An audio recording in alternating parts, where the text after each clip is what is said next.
Good morning, you beautiful New Zealanders, not Aotearoa rights. This is New Zealand, not Aotearoa. Let's get that clear. Well, in the last video, we established, as Jack Thames said, that in February 1840, there existed two documents of immense importance, the Treaty in Maori and the final English draft of the treaty in English. The final English draft was translated into Maori by first-class translators Henry Williams and his son Edward. This treaty in Maori and this final English draft were, therefore, a mirror image of each other, except for two differences. What were those differences? Well, first, there was the date. The date of the draft was the 4th of February.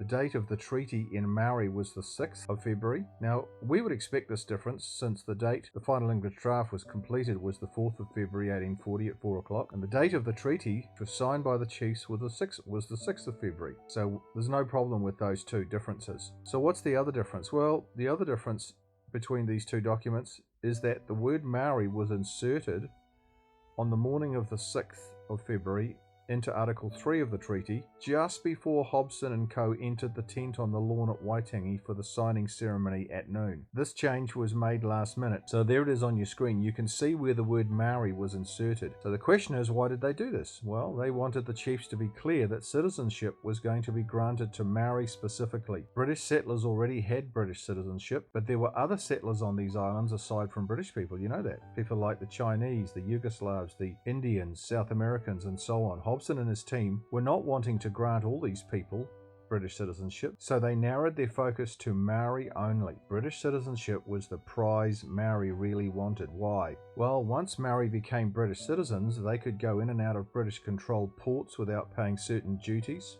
The chiefs could freely trade with the British without having to pay certain tariffs. They could get British medicine, education, and expertise in multiple areas, particularly farming and horticulture. But above all, the chiefs would have the protection of the greatest nation in the world against other colonizing nations, particularly the French. Thankfully, we have the testimony of Reverend Samuel Warren, who's there on your screen. He was writing in 1863, an eyewitness to the treaty signing at Waitangi, February the 6th, 1840. This was a guy who was actually in the tent. There's nothing more powerful than an eyewitness. He says, quote, "I was present at the great meeting at Waitangi when the celebrated treaty was signed, and also at a meeting which took place subsequently on the same subject at HUGH. They were only too happy to yield to the Queen, that is, sovereignty, as they said repeatedly, because they knew they could only be saved from the rule of other nations by sitting under the shadow of the Queen of England. In my hearing," says Samuel Warren, "they frequently remark, 'Let us be one people. We have the gospel from England, let's have the law from England,'" unquote. My impression at the time was that the natives perfectly understood that by signing the treaty they became British subjects. And though I lived among them for more than 15 years after the event, that's after Waitangi, and often conversed with them on the subject, I never saw the slightest reason to change my opinion. The natives were at the time in mortal fear of the French, and justly thought they had done a pretty good stroke of business when they placed the British line between them and the French eagle," unquote. Wow, what a fantastic quote from an eyewitness. He is pretty clear, isn't he? Maori were thrilled to cede sovereignty and to have Britain take control of New Zealand. Thrilled to have the British rule over them. It's hard to argue with an eyewitness, someone actually there, someone not pushing a political barrow.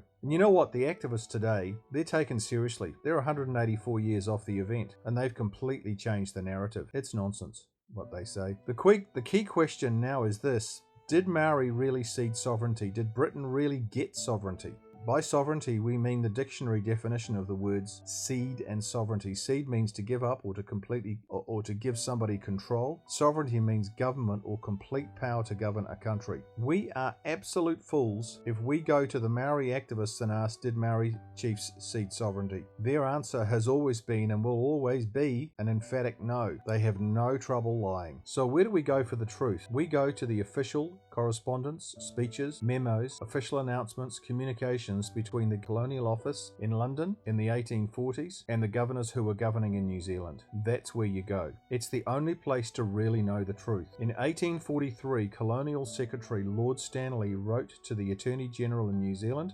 Distinguished historian Dr. Bain Atwood summarised, quote, "In October 1840, the Colonial Office had welcomed Hobson's 21st May proclamations of British sovereignty throughout New Zealand. It immediately approved and gazetted them, By that he means they were approved by the Queen and Parliament, thereby setting the seal of British sovereignty over New Zealand. What was most important in their eyes was that British sovereignty in New Zealand was now incontrovertible. That word incontrovertible, go and look it up. It means cannot be argued with. Atwood goes on to say, quote, "It was a historical fact that the Crown had asserted sovereignty over New Zealand and that consequently it was incontrovertible," is that word again, "that all of New Zealand," and watch this, "all persons inhabiting its territory lay within the dominion of the Crown." Dr. Atwood goes right inside the British Parliament documents in the 1840s, going right to the source. You know what, today we never hear about the British perspective. We only hear about the Maori activists and them prattling on about what they think. In other words, what did the British think happened on the 6th of February 1840 at Waitangi? I can tell you, without a shadow of a doubt. And by the way, I have studied Bain Atwood's books and all the correspondence between the governors and the British Colonial Office in London. And I can tell you without a shadow of a doubt, on the issue of sovereignty, Maori ceded sovereignty completely and forever. The nonsense spoken out by Maori activists today that Maori only gave the British permission to rule over the unruly settlers is just a lie. It's absolute fantasy, up there with the Three Bears and Goldilocks. On the issue of rulership, the chiefs gave the British permission to rule over Maori completely and forever. After the treaty was signed, Maori were not viewed by the British as a special group of people who deserved special treatment and privilege. They were not tangata anything. They were simply British citizens. They were not viewed by the British as a privileged and special group of people.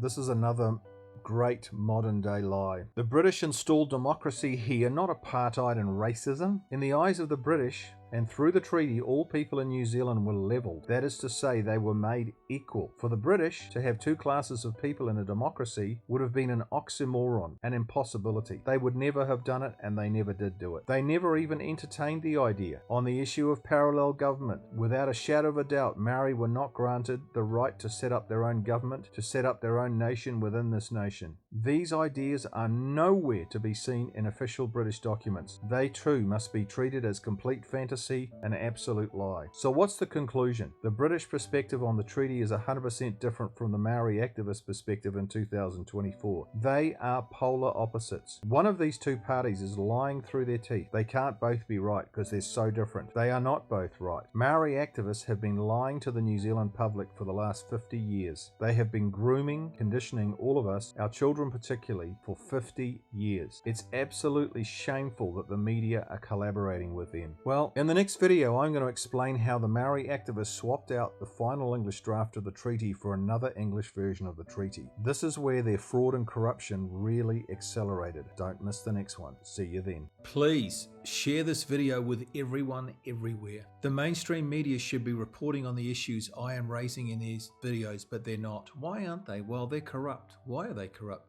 They are collaborating with Maori activists. There's no doubt about that. In the final analysis, the people of New Zealand, that's us, have ultimate power, not the politicians. Did you know that? The people can kick out the people in power and they can put them into power. How are we going to do that? Well, awareness is the key to change. If enough people in New Zealand become aware of the issues I am raising, we can save this beautiful country. So share these videos everywhere so that come the next election, we can vote the right people in and kick out the people who are destroying New Zealand.